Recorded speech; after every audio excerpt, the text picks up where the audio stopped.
The West Belfast walking tour explores one of the iconic areas where it all began, truly a crucible of the Troubles.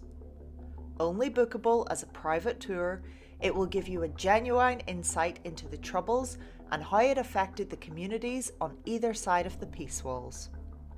You'll visit Republican and Loyalist remembrance gardens, murals and peacewalls. But this is not just a visual journey. It's a much deeper exploration of centuries of history. This tour is an emotional and intellectual journey, allowing you to understand the shared and yet radically different histories within this small area of Belfast. You will walk a 2-mile loop through the communities along the Falls and the Shankill roads.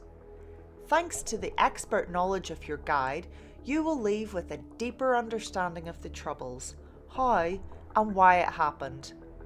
You will discover the challenges which still lie ahead and just how fragile and treasured the peace really is.